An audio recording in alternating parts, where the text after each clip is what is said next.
I have told this story once before to a man who deserved to hear it. He sat very still while I spoke, and when I finished he said nothing for a long time, and then he said, "I didn't know." I told him that was exactly the point. He thought about that. Then he nodded once slowly, the way he did everything, as if the world offered a question and he intended to give it a careful answer. That was 3 years after Outpost Dreval.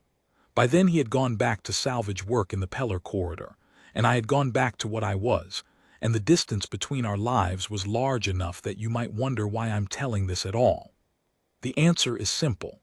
I tell it because the cage is still there, not the iron bars at Dreval, but the idea of the cage, the thing that makes a person believe their worth can be set by someone else's number.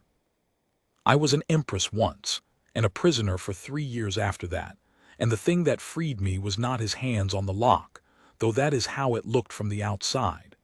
The thing that freed me was far smaller than that. It was the moment I said my own name aloud to someone who had no reason to care what it was, and he listened as though it mattered. But I am getting ahead of myself. Let me start at Dreval. The cage was on the lower level, behind the fuel processing hub, in a corridor that smelled of rust and cold machine oil. There were 12 enclosures down there, each one a steel frame box roughly 3 meters by 2.5, with a composite floor that held heat badly, and a ceiling low enough that a tall being stood with a permanent slight bow in their neck. I was not tall by Sevon standards, a hair under 2 meters, so I could stand straight, which was one of the small advantages I had catalogued in the first weeks and had long since stopped counting.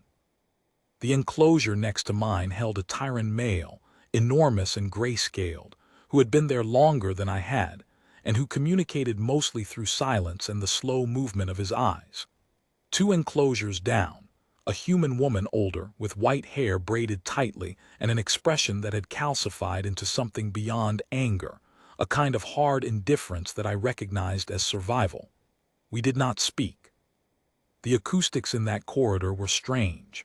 Sound carried sideways in ways that felt like violation, so we had all, independently, decided on quiet. I had been at Dreval for 3 years, 1 month, and 11 days when Kale Oris arrived. Before Dreval, I was something else entirely. I do not say this to establish superiority. That era is gone, and the bones of the Sevon Compact are scattered across 11 systems, and there is nothing left to be superior about. I say it only because it is necessary to understand what the cage meant. I had commanded the Sevon fleet from a bridge the size of a city district. I had negotiated the Haven Accords with 4 species who each believed themselves the center of the known world, and I had done it without raising my voice once. I had carried a name that carried weight, Vareth Sevon, first of my line, last of my line as it turned out, though I did not know that yet when Outpost Dreval's operator, a gray-fleshed creature named Sarek, locked the cage and took my insignia ring and entered me into his ledger as Lot 7, female, alien species unconfirmed. Non-compliant, condition, manageable. Non-compliant, I kept that. I wrote it in the catalog of things I was still allowed to own. Sarek had not known what I was when he acquired me. His crew had swept a disabled Sevon shuttle during the Compact's collapse, found 1 survivor, took her for the novelty, dark indigo skin, silver eyes, a bone structure that was unmistakably not from any registered species in his database, and shipped her to Dreval to be sold when the right buyer materialized. No buyer had materialized. I had been down here 3 years being shown and declined and re-logged in the ledger, while Sarek waited for someone who would pay what he imagined I was worth. He didn't know what I was worth. That was the only comfort I had. If he had known, he would have been afraid instead of merely patient, and afraid men do desperate things with their cargo. So I was patient too. I had been patient for 3 years. I had learned patience the hard way by losing everything else. The Compact had lasted 214 years. It was not the oldest civilization in its region of space. The Tyran republics had a 1,000-year history behind them, and the Haven Assembly had been convening for 3 centuries by the time the Compact was founded. but it had been a careful thing, a considered thing, built on the principle that small polities survive by being useful to larger ones while remaining too complicated to absorb cleanly. The Sevon were not numerous. We never had been. 11 systems, 14 inhabited stations, a population that would fit inside one of the tyrant homeworld's mid-tier cities. What we had was not size, we had specificity. We had technical knowledge in navigation and transit routing that no one else had developed in quite the same way. And we had a diplomatic tradition built around the single understanding that if you are small and precise and reliably honest, the large powers find you more valuable as an intact partner than as an absorbed territory. For 214 years, that calculation had held. Then the Keth expansion reached our border, and the Haven Assembly decided that the cost of defending the Sevon Compact was higher than the benefit of keeping it intact. And that decision was made in a chamber I was not invited to, and I learned of it 12 days after the fact, by which point the first 3 of our 14 stations were already gone. I will not detail the collapse. It is not that story. I will say only that it took 11 months from the Assembly's decision to the moment the last Sevon vessel went dark, and that in those 11 months I made every calculation available to me and found that none of them led to an outcome where the compact survived. I negotiated. I fought. I moved what people I could to positions that might offer them some protection under the new territorial arrangements, and I did it with the knowledge, present and growing from the 3rd month onward, that there was no arrangement that protected them all and no negotiation that restored what was being taken. I did not stop. You do not stop because the outcome is fixed. You continue because the process of continuing is itself the only form of dignity available, and because giving up a month early is still giving up, and giving up is what I was not willing to put on the record of the Sevon Compact. The shuttle went dark 11 months in. I was the only one on it. That was intentional. I had sent everyone else I could reach to the relocation points, the archive caches, the coordinates I hoped might find them a quiet corner of the new order. Whether any of them found it, I did not know from inside the cage. I hoped. Sarek's crew found me 3 weeks after the shuttle went dark. I had been running on emergency power and rationed water, and I was not, at that point, at my most negotiating capable. They locked the cage. I let them. I had a sense, even then in the worst of it, that the cage was not a permanent condition, that it was a holding pattern, the way a diplomatic impasse is a holding pattern, the kind of thing that resolves eventually if you are still alive and thinking when the resolution arrives. The thing to do with a cage is not to exhaust yourself against it. The thing to do is stay capable. I stayed capable. 3 years, 1 month, 11 days. I stayed capable, and I made my calculations, and I cataloged everything I could observe, and I did not give Sarek my name, and I waited for a resolution I could not yet see. He didn't know what I was worth. That was the only comfort I had. If he had known, he would have been afraid instead of merely patient, and afraid men do desperate things with their cargo. The first time I saw Kale Oris, he was standing at the top of the corridor stairs looking down at the cage row with an expression I had difficulty reading at first. It was not the expression of a buyer. Buyers had a specific quality of gaze, appraising, calculating, always with the price question behind the eyes, the constant arithmetic of value.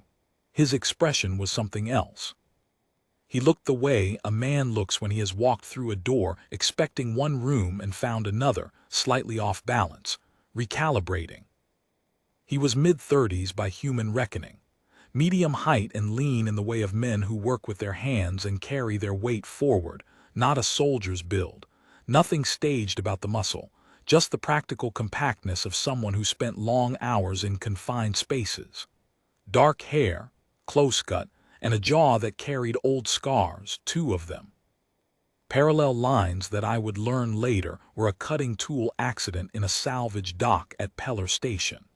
He wore a contractor's vest, dark mesh with utility pockets, a name patch faded to near illegibility, and he was holding a data chip in one hand with the careful grip of someone who doesn't want to lose the thing they came for. He looked at the cage row for perhaps 15 seconds. Then he turned and went back up the stairs. I noted he did not look away first.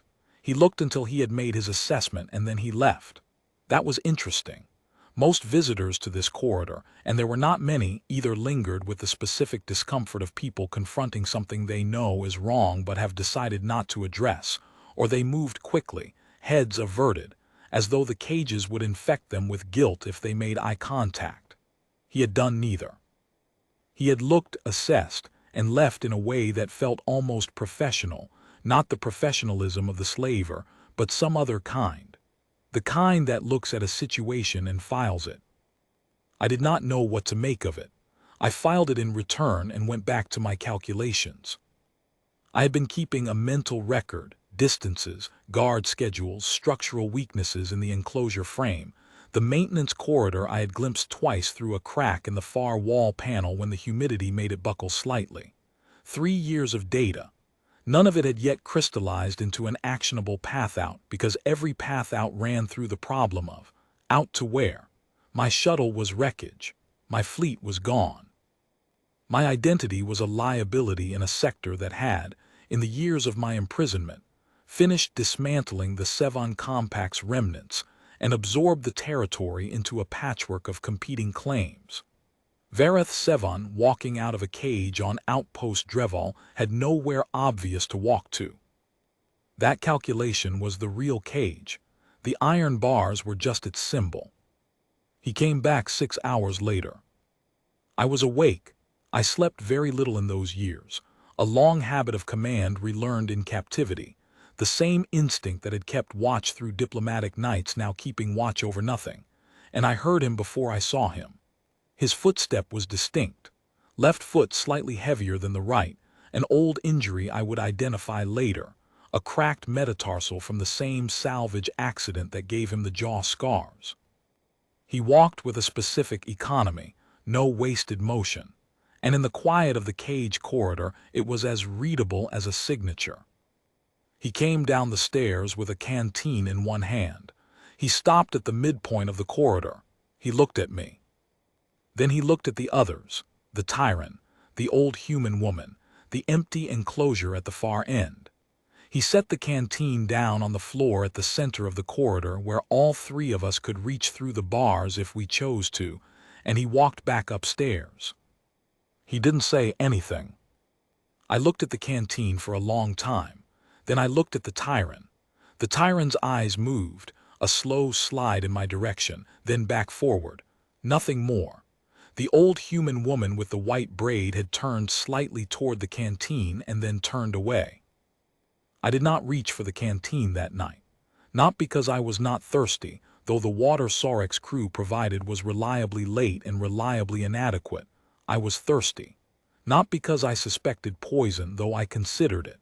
I didn't reach for it because I didn't know yet what the gesture was, and I had survived 3 years by refusing to respond to gestures I hadn't yet classified. A gesture can be kindness. A gesture can be a test. A gesture can be the first move in a transaction that ends in a way you didn't agree to. I waited. He came back in the morning, picked up the canteen, and left. He did not check whether it had been used. He didn't look disappointed or satisfied either way. He just collected the canteen and went. The second night, he set it down in the same place. The third night, the tyrant reached for it. The fourth night, I did. I drank without taking my eyes off the corridor entrance. Old habit in the cage, you do not close your eyes for comfort, not even for the duration of swallowing water. You keep your attention forward. The water was clean and cold and tasted of the station's recycler with an undertone of the canteen's polymer liner, which was not an unpleasant taste, merely a functional one. I drank what I judged to be a reasonable amount and put it back within reach of the others and went back to the wall. I thought about why he kept doing it. In 3 years, I had encountered 2 categories of people in that corridor. The first category was the economic actors, Sarek, his guards, the buyers who came and declined and left. These people had a consistent relationship to the cages that was transactional, that measured us in units of value and moved on. The second category was rarer, occasional maintenance workers who came to service the fuel processing hub at the far end of the corridor and who, without exception, kept their eyes forward and their pace fast and said nothing. This category was not transactional. It was something else, the studied non-seeing of people who have made a private decision not to be responsible for what they pass. Cale Orris was neither. He had come down the stairs twice now with a specific, deliberate purpose, water, here, available, and he had done it without making it a performance and without lingering to be thanked. That was 3 behaviors that separated him from both categories, and I did not yet have a classification that fit. I built one over the following days. I called it in my own internal catalog the third category, people who see a cage and do not stop looking at it. Not people who are planning to do something about it, I was careful not to assume that, but people who refuse the studied non-seeing. People who make the acknowledgement without requiring a resolution. Cale Orris saw the cage. He brought water. He left. He came back. That was the entirety of the third category, as I understood it then. I watched him during his visits with the close attention I had been applying to everything in this corridor for 3 years, and I cataloged. He moved like someone accustomed to tight spaces and uncertain footing, which matched the salvage work hypothesis. He read the outpost's operational rhythms with precision. His timing on the guard rotations was never accidental, which meant he had mapped the schedule. He ate alone, based on his vest pockets, which still contained ration blocks rather than the commissary-purchased meals that SAREC staff and longer-term guests tended toward. He slept with the compressed efficiency of someone who treats rest as a resource rather than a pleasure. These were the behaviors of a man managing a job rather than a stay. But the canteen did not fit a job. The canteen was not in service of any agenda I could identify that would benefit him. He was not building trust toward a transaction. He had not asked me for anything. He was not positioning for a rescue. He had made no offer and issued no hints of one. He was not performing decency for an audience. There was no one watching. He was simply doing it because a cage was a cage, and something in him had decided that a cage contained beings who needed water. I found this difficult to fully process, which surprised me. I had negotiated with 4 alien species over 30 years of diplomatic practice. I was not naive about the range of what people did and why. But I found, in the quiet of the cage corridor on the 5th and 6th and 7th evening of his visits, that the uncomplicated quality of what he was doing was harder to receive than a complex motive would have been. A complex motive I could have parsed and categorized and filed. This required something different, not analysis, but a simpler form of recognition, the kind that acknowledges a thing as what it is without needing to explain why it works. It worked. That was all. He left water. I drank it. Some small part of the real cage, the internal calculation, the weight of 3 years of indefinite nothing released, incrementally with each evening that he came back. By the end of the first week I had assembled what I knew about him from observation. He was not a guard. He wore no Dreval insignia, and the guards treated him with the specific wariness of men who are not sure whether someone outranks them. He was not a buyer. He had been on the station nearly 8 days and had not been taken on a formal viewing tour of any of SAREC's inventory. He was not staff. He appeared to have access to the upper levels of the outpost, the operational areas, the communications hub. He came and went there with the ease of a guest who had negotiated his own terms. Contractor. That word had been in my assessment since the first day, and it was firming up. The vest, the data chip. The quality of self-containment. Someone who was here for a specific job, and had arranged enough courtesy access to do it without friction. What the job was, I couldn't determine from the cage corridor. But he kept coming back down here. Every evening, sometimes in the morning too. The canteen became a habit. He left it. We drank from it. He collected it and brought it full again. He never made a production of this. He never watched us do it. He set it down and climbed the stairs with the same neutral efficiency. And the only evidence I had that he was even aware of us as specific individuals was that, by the second week, he left 3 canteens, one for each of us, spaced down the corridor at intervals that required no competition to reach. He had counted us. He had thought about the spacing. That was not nothing. On the 12th day he came down in the mid-afternoon, which was unusual. His visits had been reliably timed to the guard rotation gaps. He was carrying the canteens but also something else, flat and rectangular, which I recognized after a moment as a ration block. Standard contractor issue, wrapped in the dark matte polymer that kept it stable for months.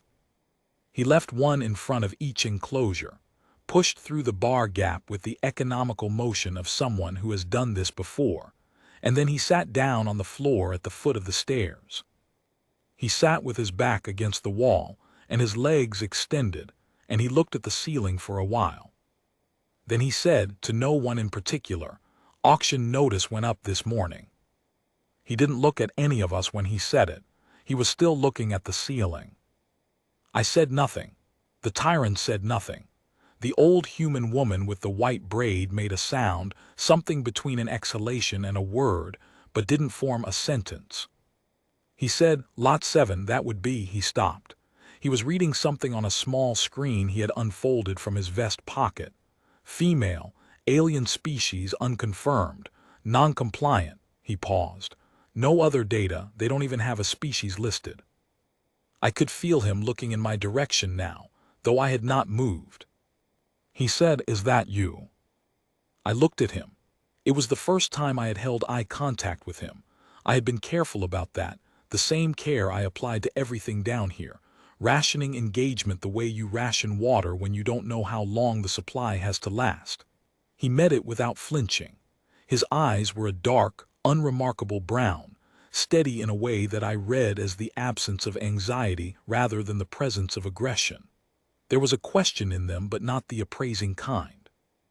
More like the question a person asks when they want an answer and are prepared to sit with whatever the answer turns out to be. I said, "Yes." He nodded slowly. He looked back at the screen. He said, "Auctions in 6 days. Sarek's got a buyer coming from Halleave sector. Long-haul collection means whoever wins Lot 7 isn't a local, means nobody here will know where they're going." He said this in the same neutral tone he had been using. Not a warning, not quite. More like, "Here is a data point I think you would want to have." I said, "I know." He looked at me again. The question in his eyes had shifted, not the same question, a different one. He said, "How long have you been here?" I said, 3 years. He was quiet for a moment. Then he said, "That's a long time to be in a box." I said, "Yes." He folded the screen back into his vest. He sat with it for another moment, and then he stood, with the slightly deliberate motion of a man deciding something. He didn't say anything else. He went back up the stairs. I lay awake that night and I thought about the calculation again, the real cage, the one I had been carrying inside the iron one. The question of, out to where? What I knew, at this point in the collapse of everything I had been, was this. The Sevon Compact's territorial holdings had been absorbed. The fleet was wreckage distributed across 11 engagement sites. The Compact's diplomatic recognition had been formally revoked by the Haven Assembly 4 months after the collapse. I had dated this from overheard conversations in the outpost, extrapolating backward. There were, as far as I could determine, no remaining Sevon installations, no remaining Sevon vessels, and, after 3 years of silence from every direction, possibly no remaining Sevon nationals who were in a position to be located.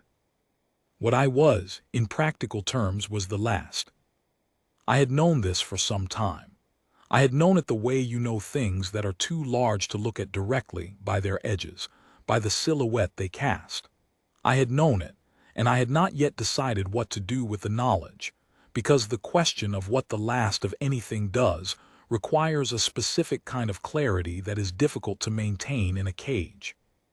But that night I looked at it directly for the first time in a long time, and I found that it was not, in fact, unendurable. It was large and it was cold and it was entirely real, and I could hold it without being destroyed by it. I had been an empress. I had lost an empire. The empire was not coming back, and I was still here, awake in a cage corridor on a slaver's outpost, 6 days from an auction, with my name intact in my own memory and nowhere else. The name was the thing. It was all I had kept that was completely mine.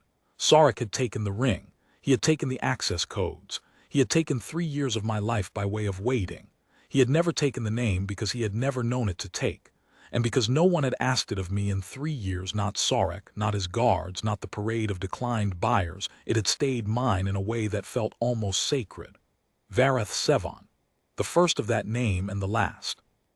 I said it to myself in the dark sometimes, quietly, just to confirm it was still there. I thought about what the contractor had said. Lot 7, female, unconfirmed species, non-compliant. 6 days. Out to where, that was still the question. But I found that night that the question had changed slightly. It was no longer, is there somewhere to go that justifies the attempt? It had become, quietly and without announcement, a simpler question. It had become, do you walk out or do you let them carry you? I knew the answer to that. The next day he came in the morning and left the canteens and didn't sit down. The day after he came twice, once in the early hours, once in the evening, and both times he moved with a focused quality that suggested his timeline on whatever job had brought him here was accelerating. He looked tired. Not ragged, not the hollow-eyed exhaustion of someone falling apart, but the contained tiredness of a person managing a complicated problem with limited sleep and choosing not to show it more than that. On the third evening before the auction, he sat down again at the foot of the stairs. He said, looking at the ceiling, I've got a window. Day after tomorrow, early rotation. There's a maintenance corridor behind panel 6 at the 3rd junction north of here. It runs to the outer dock ring. There's a service shuttle at berth 41 unlocked, because the berth operator is Sarek's cousin, and Sarek's cousin does not lock things properly, which is a consistent problem I've been documenting for the past 4 days. He paused. He said, my job here is done as of tomorrow. I leave day after tomorrow early through the maintenance corridor, because that is the route that does not pass through the main security checkpoint while my extraction window is active. Another pause. I'm telling you this because you've been here 3 years and you've been listening carefully, and you know this outpost better than I do. And if I'm going to move through those corridors without a problem, I would rather know if there's anything I'm missing. I looked at him. He said, that's the only reason. I said, panel 6 buckles in high humidity. The hinge catch is worn on the left side. Push from the right. He nodded. I said, between junction 2 and junction 3, there's a cross corridor. The guard who runs that section takes a 7-minute break at first rotation. He goes to the water station at the end of junction 4. He does this every day without exception because he has a bladder complaint, and the water station is the only dispenser on that level. He said 7 minutes. I said 6 if he moves quickly. He doesn't usually move quickly. He nodded again. He seemed to be committing it, which meant he was taking it seriously, which meant he was a careful man. I said, the berth at 41, the service shuttle, what class? He looked at me with something that might have been, very slightly, the beginning of surprise. He said, Peller Standard Short Haul. Why? I said, the navigation system defaults to the Peller corridor routing. If you want to avoid the Haliv sector transit lanes, which I assume you do, if you want to avoid the auction traffic, you'll need to override the default at the secondary console, not the primary. The primary override on that class is a decoy. It reports the change but doesn't execute it. He was quiet for a moment. Then he said, how do you know that? I said, I know a great many things about navigation systems. He considered this. He said, is that all? I said, There's a pressure sensor on the maintenance corridor's outer junction. It reads anything over 60 kilograms as a structural anomaly and sends a low priority alert to the operations console. It's low priority. They ignore it during first rotation because the fuel processing hub runs a calibration cycle that generates the same alert. You have approximately 12 minutes before someone notices it isn't the calibration cycle. He said, 12 minutes from panel 6 to berth 41. I said, 11, if the junction 2 guard is having a slow day. He stood up. He looked at me with a directness that was different from before, not the assessing gaze, not the neutral question, something more like the look of a person who has revised an estimate significantly upward and is adjusting to the revision. He said, day after tomorrow, first rotation.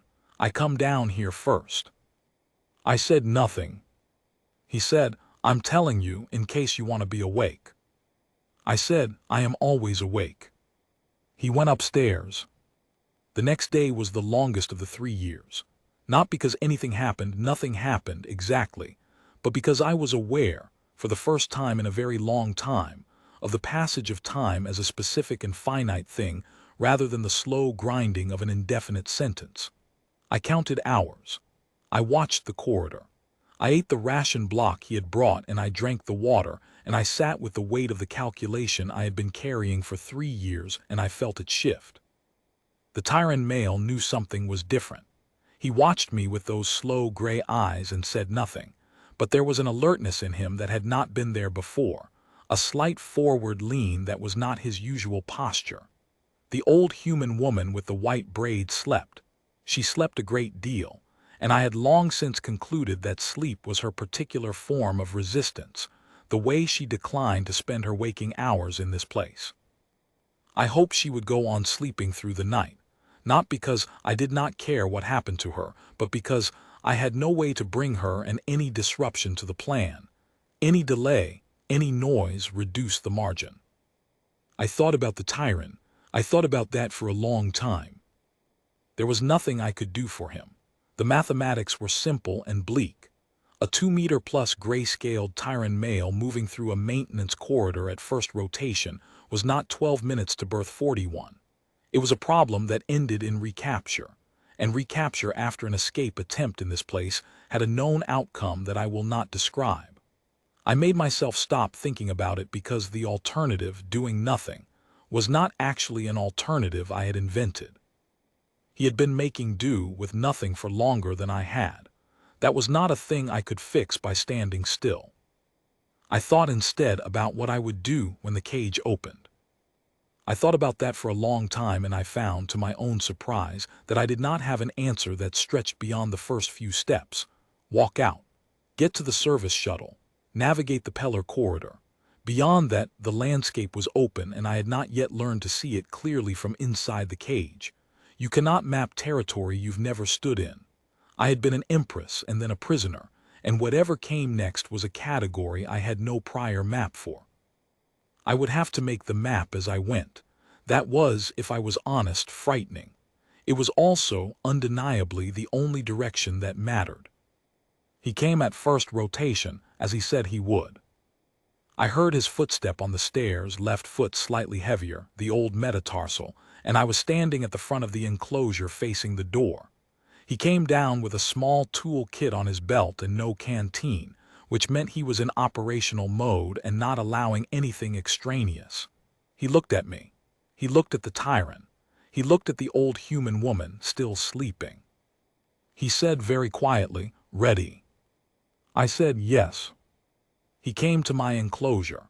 The lock was a keyed mechanism, manual, because Sarek was old-fashioned about cage security in the way of people who have had electronic systems fail them at inconvenient moments, and it took him 40 seconds. I counted. He moved with precision, no wasted motion, the practiced efficiency of someone who had anticipated this step and prepared for it. The door swung open. I stepped out. The floor was the same composite as the enclosure. My legs were steady. I had walked the length of the enclosure every day for 3 years, back and forth. The short, repetitive track of someone maintaining a body for a future it isn't certain of, and they held. I was standing in the corridor outside the cage, and the open air of it, the extra 2 meters, felt enormous in a way I had not expected. I stood still for a moment, just feeling it. He was watching me, not impatiently. He simply stood and waited while I had the moment I needed. Then I moved toward the stairs. He fell in beside me, half a step back. Not ahead, not beside, slightly behind, which is the position of someone who is following the lead and providing cover. I noted this without comment. At the top of the stairs, he stopped and checked the corridor in both directions with the quick lateral scan of someone who knows exactly what they're looking for. He said, "Clear, North Corridor." I said, "Third junction." He said, "Right." We moved. I will not describe the details of the next 11 minutes with precision, because even now there are parts of it that belong to a different kind of attention. Not the analytical record-keeping I have applied to most of my life, but something rawer, something that operated at the level of body rather than mind.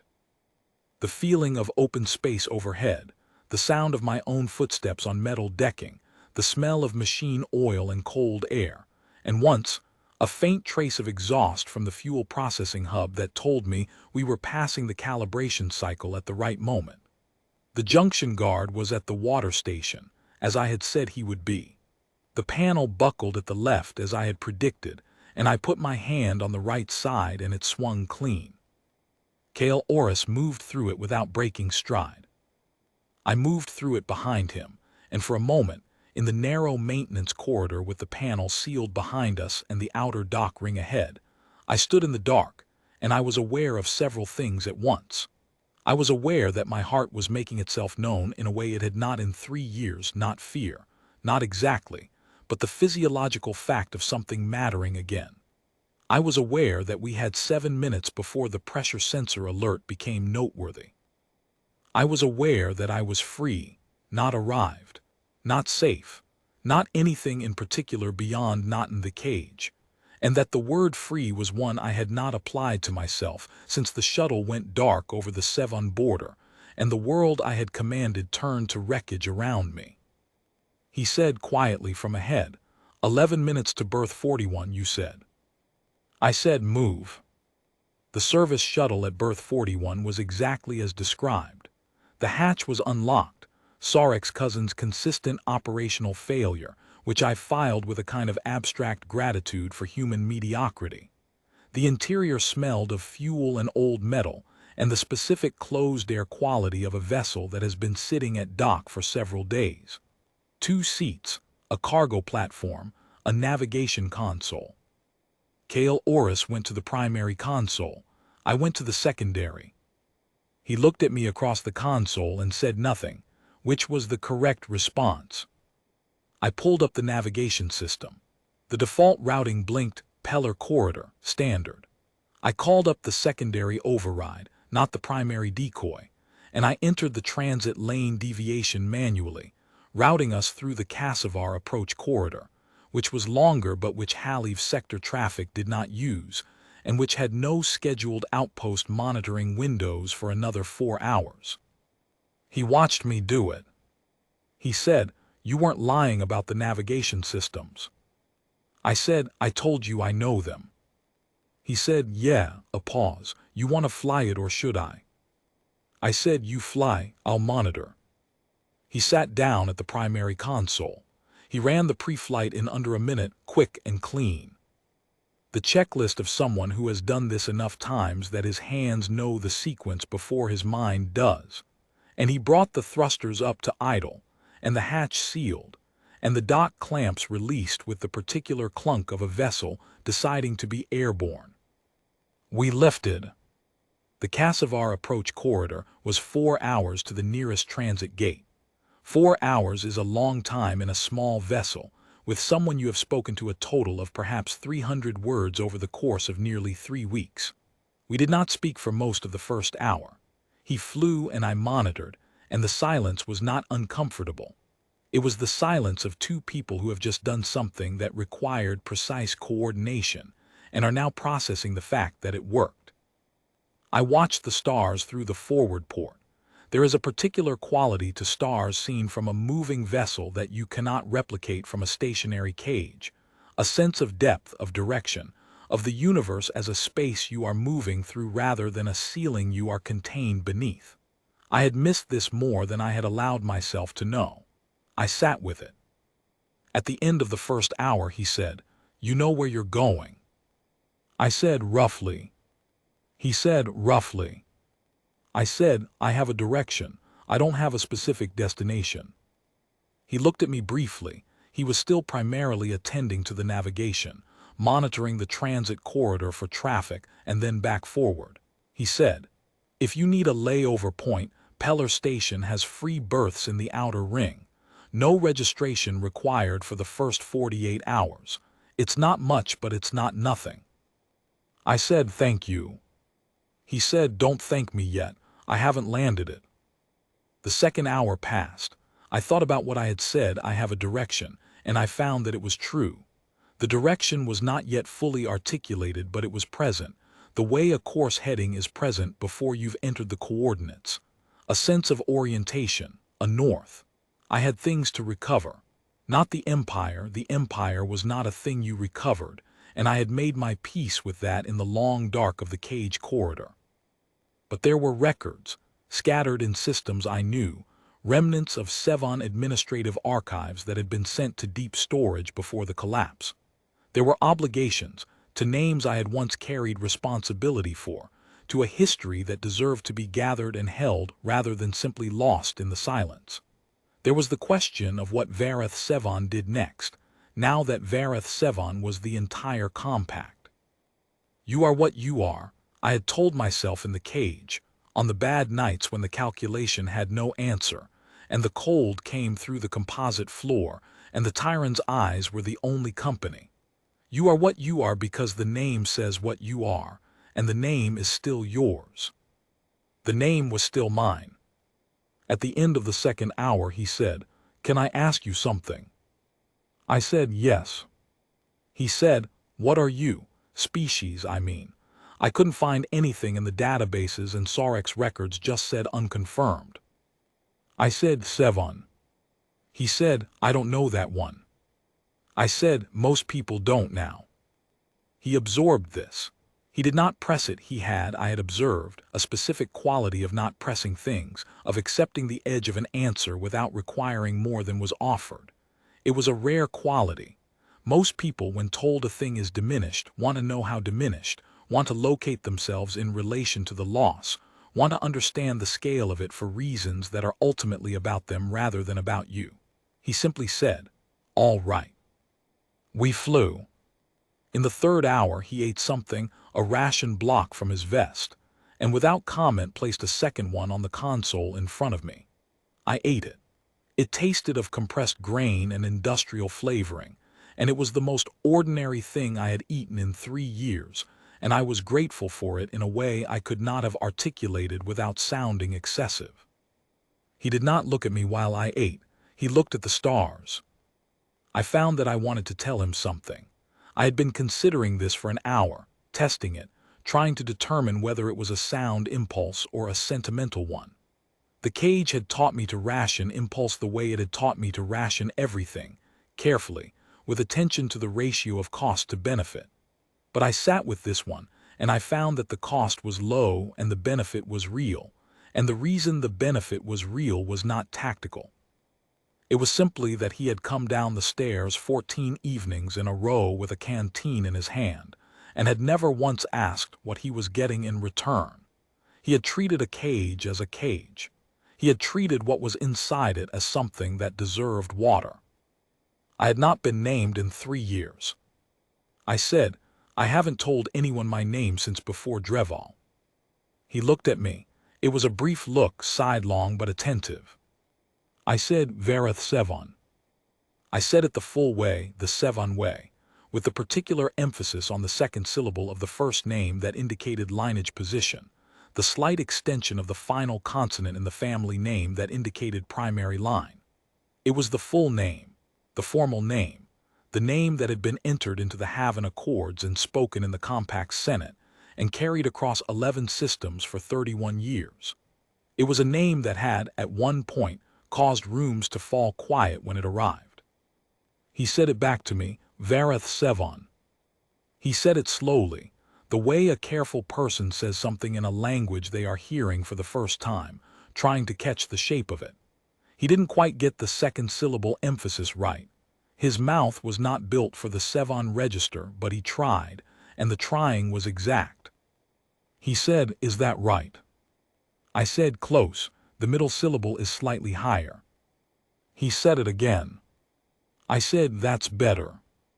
He nodded, he looked back at the stars, he said, "Nice to meet you, Vareth Sevon." I sat with that for a moment. I said, "Kale Oris." He said, "Yeah." I said, "Nice to meet you." Peller Station was 4 hours and 1 transit gate from Outpost Dreval. We landed in the outer ring without incident. The berth operator at Peller did not ask questions, which Kale Oris had clearly anticipated, and the docking procedure was handled in a silence that felt cooperative rather than evasive. The ramp came down. The outer air of the station moved in, different from Dreval's close machine oil smell, more complex, the layered atmosphere of a working transit hub with its fuel and food, and the specific mineral quality of recycled air that has passed through many lungs. I stood at the top of the ramp for a moment. He stood at the bottom, looking up at me. He said, 48 hours on the free berths. After that the registration kicks in, but the station admin here is not vigilant. I said, understood. He said, there's a comms hub on level 3. Civilian access, no ID required for outbound calls. I said, I know. He looked at me. He was doing the thing he did, that slight upward revision of some internal estimate, and this time I could see it more clearly than I had in the corridor, because we were out of the cage and out of the maintenance tunnel and out of the cramped shuttle, and there was enough space between us that expressions were readable in full. He said, yeah, you probably do. I came down the ramp. He was standing on the dock and I was standing on the dock, and the station moved around us. Cargo handlers, passengers, the general indifferent traffic of a working transit hub. And for a moment, we were just 2 people standing in the open air of a place that was not a cage. He said, what are you going to do? I said, what I can. There are records that need to be recovered, names that need to be accounted for. The Sevon Compact left a history. It isn't large now, but it's mine to carry. He nodded slowly. I said, and you? He said, back to Peller Corridor salvage work. There's a derelict survey job in the outer belt, nothing exciting. Pays decent. I said, that sounds like you. He said, yeah. A pause. He looked at the station's middle distance. Does it? He stopped, started again. Is there someone who knows what you are, that you're? He stopped again. I said, no. There's almost certainly no one left who knows that name. He said, he said it carefully. That seems like it should be different, like someone should know. I said, you know. He was quiet. I said, one person is not nothing. He looked at me. I saw the moment it settled in him, not a large thing, not dramatic, just the quiet landing of a fact. He said, no, it's not nothing. We stood there a moment longer. He said, take care of yourself, Vareth Sevon.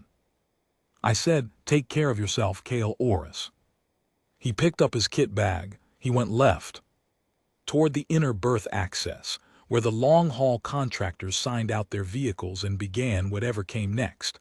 I went right, toward the comms hub on level 3. The station traffic moved around us both. I did not look back. I had stopped looking back when I stepped through the cage door, and I did not intend to start again. But I carried what I had been given down the dock, through the crowd, up the station stairs.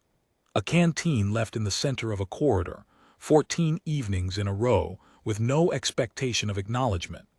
A man sitting on a cold floor looking at the ceiling and saying, that's a long time to be in a box asterisk, as though the statement of that fact were itself a form of resistance against it. The careful attempt to say a name he had never heard in a language his mouth wasn't made for, and the trying again when asked, and the quiet precision of, "Nice to meet you." I had been named once in 3 years. Once, freely, in the open air of a transit dock, by a man with a salvage contractor's vest and scars along his jaw, and no idea what he was meeting.